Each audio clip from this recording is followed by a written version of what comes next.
예, 안녕하세요. 저는 디지털 시대 스포츠 시설과 첨단 기술의 융복합이라는 주제로 강의를 하도록 하겠습니다. 제 강의는 간단하게 제 소개를 먼저 해드리고요. 제가 다루는 내용이 아무래도 디지털 시대와 관련된 부분이기 때문에 4차 산업혁명의 첨단 기술이라는 게 과연 왜 필요한지, 또 어떤 기술이 중요하게 다뤄지고 있는지에 대해서 먼저 말씀을 드리고요.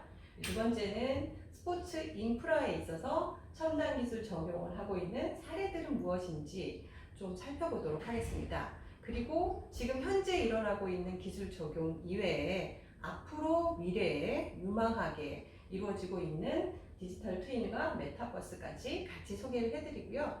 마지막으로 우리 스포츠를 전공하는 사람들이 어떤 역할을 해야 되는지 말씀드리고 강의를 마치도록 하겠습니다. 자, 저는 지금 국민체육진흥공단 한국스포츠정책과학원에서 스포츠정책연구실의 선임연구원으로 있고요. 저는 도시계획학을 전공을 했습니다. 그래서 제 전공을 살려서 스포츠 시설 안전 관련된 연구들을 주로 하고 있고요. 또 스포츠 융복합이나 스포츠를 통한 지역개발과 관련된 연구들도 다양하게 하고 있습니다. 제가 지금까지 수행했던 프로젝트들은 주로 이제 스포츠 인프라와 관련된 연구들이 많은데요. 국민체육센터에 관련된 운영 모델을 만든다든지 운영 지원 방안과 관련된 연구들을 핵심적으로 수행을 했고요. 또 올림픽공원 노후 경기장을 어떻게 활성화시킬 것인지, 또 체육시설과 관련된 안전점검들은 어떻게 하면 좋을 것인지 이와 관련된 프로젝트들을 수행을 하고 있습니다. 그리고 올해는 우리 지역들이 어떻게 체육 인프라들 또는 다른 역량들을 가지고 있는지를 평가할 수 있도록 지역 체육 지수 개발 및 시범 연구를 문화체육관광부에서 이제 하고 있습니다. 자, 첫 번째 4차 산업혁명이라고 하는 굉장히 많이 얘기되고 있는 부분들에 대해서 저희가 좀 내용을 좀 알고 넘어갈 필요가 있는데요. 자, 4차 산업혁명이라고 하는 거는 다보스 포럼에서 얘기되어졌는데 그 이전의 어떤 시점보다도 기술의 속도, 깊이, 또 적용 범위가 굉장히 혁명적으로 넓다. 그래서 이제 소위 혁명이라고 하는 단어가 이제 불려졌는데요. 그 이전에 사실은 1, 2차, 3차 산업혁명에 비해서 가장 특징적인 부분은 이제 사이버 물리 시스템이라고 하는 부분이 등장했다라고 하는 게 그 이전에 비해서 조금 특징적이다라고 할 수 있는 부분이고요. 이미 영국이라든지 이런 선진국에서는 이제 전반적으로 우리가 해당하는 문화체육 관광 영역에 있어서도 디지털 전략을 국가 차원에서 수립을 하고 있고, 또 공공 스포츠 서비스를 디지털화하는 부분에 있어서도 이미 17년부터 이제 광범위하게 적용을 하고 있습니다. 물론 민간 기업들, 여러분 잘 아시는 나이키라든지 이런 기업들은 이제 용품에서부터 소프트웨어로 또 이 디지털 기술들을 활용하는 부분들, 서비스하는 부분들에 대해서 많이 이제 활용을 하고 있기 때문에 디지털이라고 하는 것 자체가 더 이상 멀지 않고 굉장히 가깝고 또 필요하게 우리 생활에 다가와 있고 스포츠 영역에서도 중요하게 다뤄지고 있다라고 볼 수 있고요. 핵심적인 기술은 많이 들어보셨죠. IoT라든지 빅데이터, 인공지능, 3D 프린팅, 그리고 자율주행, 또 블록체인에 이르는 이런 기술들을 중요하게 생각을 하고 있습니다. 저희가 좀 스포츠 산업적으로 보면 문화체육관광부가 제3차 스포츠 중장기 계획에 이 첨단 기술에 기반한 부분들을 굉장히 강조를 하고 있습니다. 그래서 참여 스포츠에 대한 새로운 시장을 창출시키는 부분, 또 하나 관람 스포츠의 서비스를 혁신시키는 부분에 이 첨단 기술의 적용을 하겠다라고 앞으로 방향성을 제시하고 있고요. 또 참여 시장에서는 이러한 빅데이터 플랫폼을 만드는 부분과 또 이제는 엘리트뿐만 아니라 이제 국민들 생활체육에서도 여러 가지 체력에 대한 부분, 경기력에 대한 부분, 또 기술을 원하는 수요자들에 맞추며 기술 개발들이 필요한 상황이고요. 최근에 이제 가상체험 체육시설들이 너무 많이 늘어났죠. 이런 시설들도 점차 확대해야 된다라고 방향성을 제시를 하고 있고, 관람 스포츠 시장에서는 아마도 지금 진행되고 있는 도쿄올림픽을 보시면서도 그 이전의 카메라 앵글하고 굉장히 다르다라는 걸 느끼셨을 거예요. 360도에서 이제 다 관람할 수 있는 환경들을 제시하고 있죠. 이런 것처럼 프로나 아니면 엘리트 스포츠 영역에 있어서 중계 기술을 조금 더 다변화시키고 조금 더 스마트한 플랫폼들, 편의시설 또는 편의 서비스들이 증진되는 이러한 플랫폼을 구축하고 정보를 제공하는 것들을 이제 제시를 하고 있습니다. 스포츠를 전공하시는 분들이 대부분이시기 때문에 아마 이제 우리 속에 들어와 있는 기술들은 많이 알고 계실 거예요. 자, 뭐 드리블업이라든지, 미러라든지, 또 이제 뭐 펠로톤이나 고스트페이서 같은 것들이 사실은 이제 엘리트뿐만 아니라 스포츠를 생활 속에서 즐기는 부분들도 이제 많이 활용하고 있는 기술이시고요.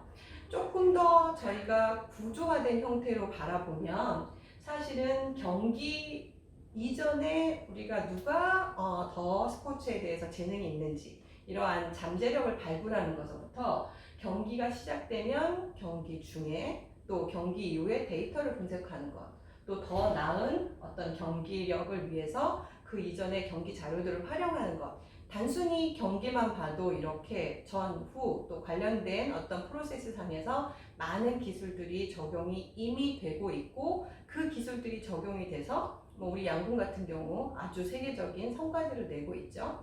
그리고 사실은 이런 직접 경기에 참여하지 않아도 내가 팬으로서 이제 저희가 이제 간접적인 참여라고 하죠. 이러한 미디어와 팬 경험에 있어서 여러 가지 기술들이 전방위적으로 첨단 기술들이 사용이 되고 있고 아마도 앞으로 굉장히 많은 산업의 성장이 이 분야에서 일어날 수 있을 것입니다.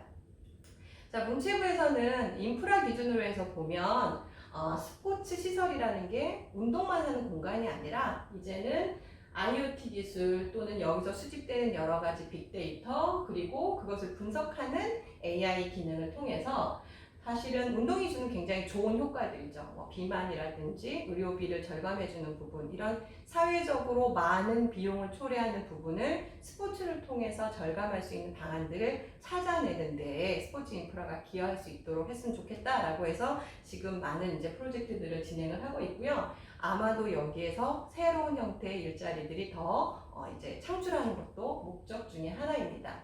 조금 더 자세히 보면 우리 스포츠 시설에 와서 운동하시는 분들, 이용자라고 할 수 있죠. 그 이용자분들이 본인의 웨어러블 기기나 아니면은 이 시설 안에 있는 센싱이라든지 이런 걸 통해서 정보들이 이제 지금 이제 수집이 되는 창구 역할을 할 수 있는 거고요. 이 수집된 정보들은 사실은 공공뿐만 아니라 민간에 제공이 될 경우에는 물론 개인정보라고 하는 여러 가지 이제 장치들이 있지만 이런 것들의 제약을 어느 정도는 어떤 이제 보완된 형태로 해서 제공이 된다라고 하면 민간에서 산업을 활성시킬 수 있는 굉장히 좋은 토대가 될 수 있는 부분이 있습니다. 그래서 앞으로 스마트 체육관을 조성을 해서 여기서 이용자의 운동의 여러 가지 정보들을 수집을 해서 이것들이 하나의 데이터로 만들어질 수 있도록 하는 방안들도 지금은 고민하고 있습니다. 그래서 이제는 우리가 운동하는 공간도 하나의 시스템 안에 들어갈 수 있게끔 디지털 세상으로 들어가는 그런 세상이 이제 조금 있으면 더 많이 이제 이루어질 거고요. 다음은 좀 사례를 살펴보도록 하겠습니다. 굉장히 많은 기술이 적용된 사례가 있어요. 하지만 좀 몇 가지 카테고리로 나눠서 보면요. 첫 번째는 좀 익숙하신 분야일 거예요. 가상현실이라고 하는, 그쵸? 실제와 유사하지만 실제는 아닌 그런 이제 잘 아시는 시뮬레이션 들이 이런 것들이죠. 스크린업이라고 하는 것들이 이제 이런 형태인데 이것들이 이제 학교 체육시설까지 이제 많이 적용이 돼서 좀 더 확산이 되고 있고요. 그 다음에는 새로운 어떤 소재들이 발굴해서 꼭 겨울에만 하는 것, 꼭 어떤 장소에만 가야 즐길 수 있는 것들을 많이 해소시켜주고 있습니다. 예를 들면 빙상 같은 경우 빙상장에 꼭 가야 되는데 빙상장은 우리한테 그렇게 많지 않죠. 그래서 이런 것들 여름에도 즐길 수 있게끔 인공 아이스링크를 만드는 것들도 지금 아주 보편화돼서 활용이 되고 있고요. 또 최근에 이제 시흥에 하나 만들어졌죠. 아주 대형 시설로 인공 서핑장, 아주 유행하고 있는 종목 중에 하나지만 누구나 다 바다에 상시적으로 가서 즐길 수는 없죠. 그런 것들을 즐길 수 있도록 인공 서핑장도 만들어지고 있고요. 또 이제 다양한 형태의 LED를 통해서 이제 기존의 종목뿐만 아니라 변형된 형태의 종목들을 즐길 수 있도록 하는 기술들도 개발이 되고 있습니다. 이에 조금 더 한 발 나아가서 이런 것들이 여러 가지가 접목된 스마트 스테디움이 이미 만들어지고 있는데요. 예를 들면 미국의 리바이스 스테디움 같은 경우에는 뭐 이용자가 간단하게 모바일 앱을 통해서 또 여러 가지 이제 뭐 편의시설이라든지 이런 것들을 즐길 수 있도록 해놨고요.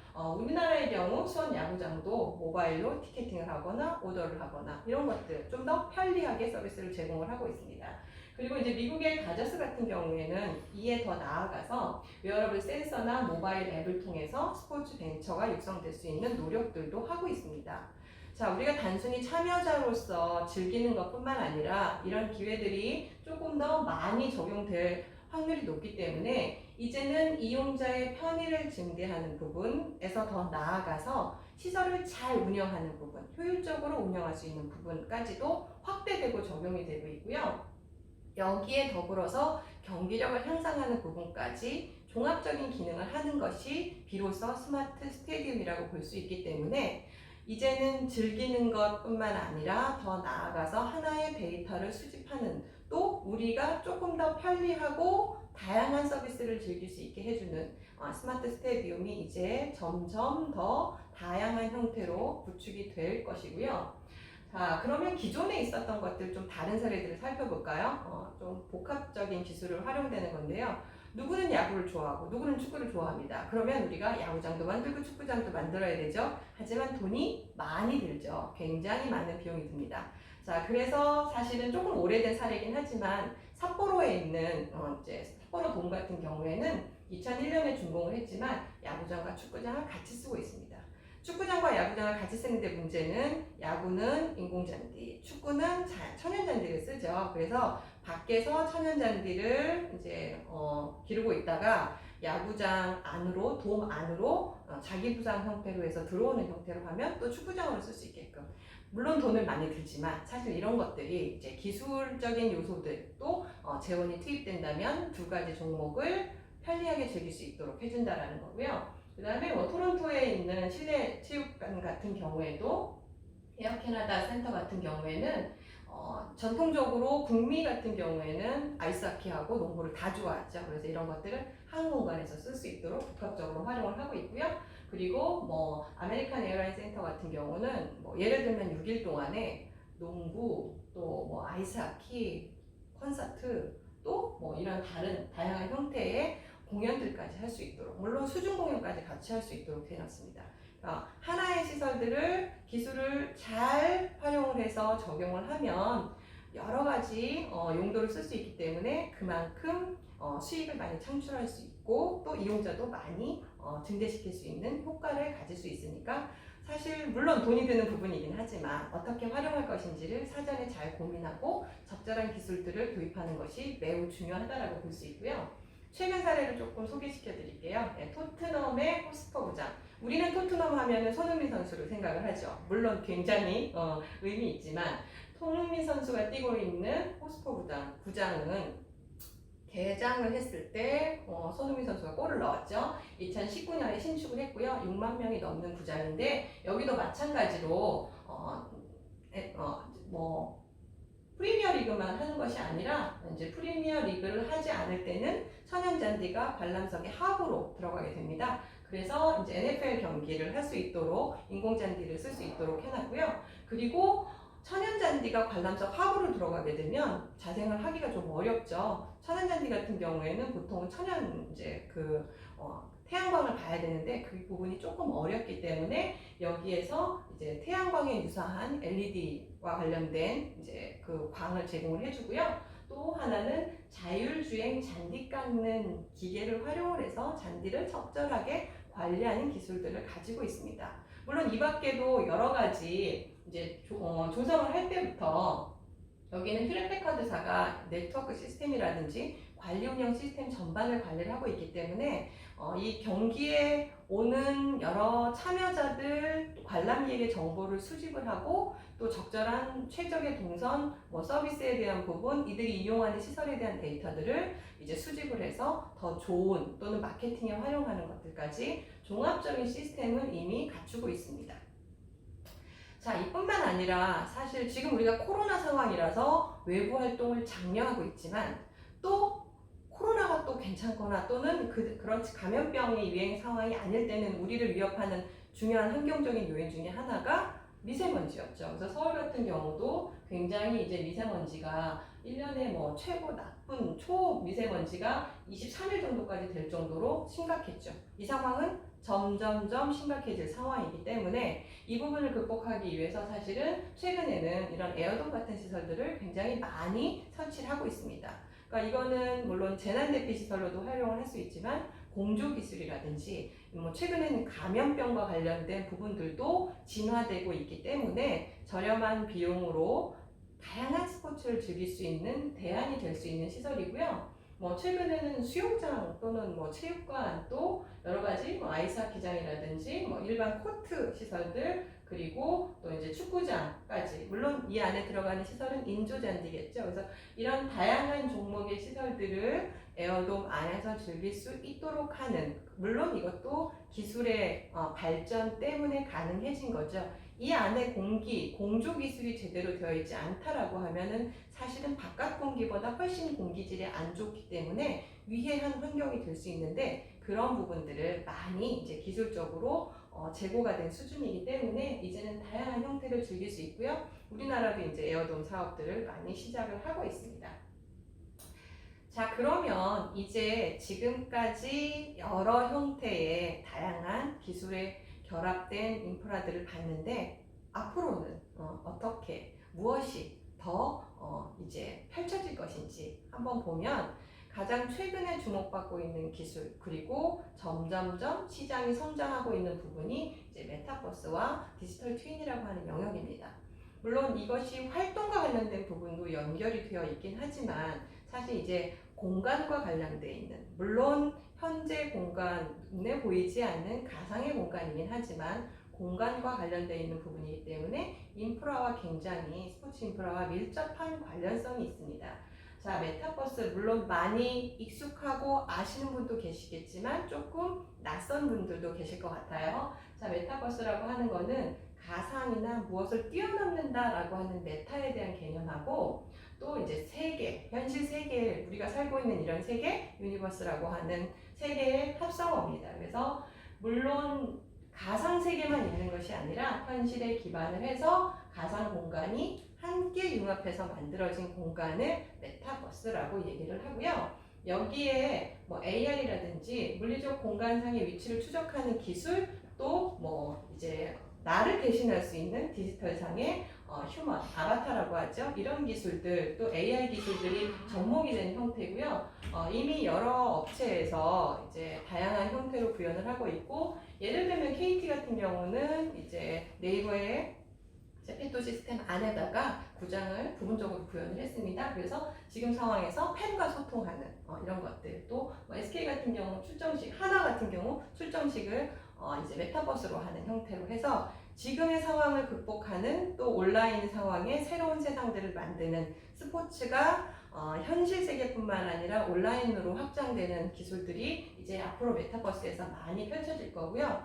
이보다 조금 더 현장하고 밀접하게 된 현장에 있는 현실 세계의 인프라가 그대로 가상으로 소위 쌍둥이처럼 복사되는 형태죠. 그게 디지털 트윈이다라고 얘기를 하고요. 이거는 메타버스와 다른 점은 현장하고 연동이 많이 돼 있는 거죠. 시뮬레이션이 가능하다. 똑같은 게 그 가상에 있다라고 보시면 되는 건데요. 그래서 이거는 클라우드 플랫폼이라든지 AI나 빅데이터 빅데이터라는 부분들이 같이 발전을 해야지 성장할 수 있는 부분이고 이미 뭐 여러 가지 이제 디지털 팜이라든지 또는 뭐 디지털 이제로 관련된 여러 가지 공장이라든지 이런 것들은 이미 많이 구현이 되고 있습니다. 지금 상황에서는 이제 온라인으로 무엇인가 하기 어렵기 때문에 앞으로 더 이 부분은 성장을 할 것이고 또 이제 스포츠 시설에 적용을 해보면 이미 이제 시범적으로 경기 일정이나 방문객의 규모별로 어떻게 우리가 에너지를 관리할 것인지 또 최적으로 가고 싶은 곳을 찾아갈 수 있는 동선을 만들어주는 것들 또 사실은 지금 상황에서는 관중을 10% 넣는 것이 정말 감염병을 예방할 수 있는지 이런 것들을 시뮬레이션 해볼 수 있는 이제 여러 가지 장치 역할도 하겠죠. 이미 알리바바 같은 경우에는 카메라의 세팅이나 이런 것들이 이제 중계하는 데 굉장히 중요하거든요. 하지만 모든 지점에서 카메라를 세팅해서 어디가 정말 최적의 환경인가를 찾기는 굉장히 많은 비용이 들어요. 그런 것들을 실제와 똑같은 경기장을 가상에 구현을 해놓고 이런 적절한 환경들을 찾아내는 것, 적절한 유지보수 할 수 있는 기능들을 찾아내는 것, 이미 이런 것들이 이제 시연이 되고 있습니다. 앞으로 이 부분 더 많이 발전할 거다라는 생각이 들고요. 제가 마지막으로 말씀드리고 싶은 거는 이렇게 발달된 기술, 또 스포츠에서 너무나 디지털이 중요해질 것 같은데 그럼 정말 기술을 가진 사람들이 필요한 걸까? 기술만이 중요한 걸까? 여기서는 굉장히 이제 저희 그 스포츠를 전공한 사람들의 역할이 중요하다고 생각하는데요. 물론 기술이 무엇을 접목할 것인지 기술에 대한 이해도를 높이는 건 중요하지만요. 사실은 우리한테 필요한 게 무엇인지. 예를 들면 경기 중에는 정확한 판정을 하는 게 필요하다. 또 경기력을 향상시키거나 부상을 방지하기 위해서 어떻게 하면 좋을 것인지, 우리 그 관람 환경을 위해서는 무엇이 중요한 건지, 사람들은 어느 지점에서 골이 나오는 걸 보는 걸 좋아할 것인지, 컨텐츠를 찾아내는 거는 기술을 가진 사람들이 하는 역할이 아니라 스포츠를 아는, 스포츠를 즐기는, 스포츠를 전공하는 사람들이 찾아내야 되는 거거든요. 그래서 이러한 역할, 기술이 물론 중요하지만 그보다 더 목적 중심, 우리가 무엇을 만들어낼 것인지에 대한 컨텐츠를 찾아내는 것이 우리 전공자들의 역할이기 때문에 너무 기술이라는 거에 위압당하거나 압도당하시지 말고 무엇이 우리에게 필요한 것인지 컨텐츠를 고민하는 것이 이러한 첨단 기술을 대하는 가장 첫 번째 자세라고 생각합니다. 자, 지금까지 경청해 주셔서 감사하고 앞으로 디지털 시대에 대한 대응을 할 수 있도록 많은 준비를 좀 해주셨으면 좋겠습니다. 감사합니다.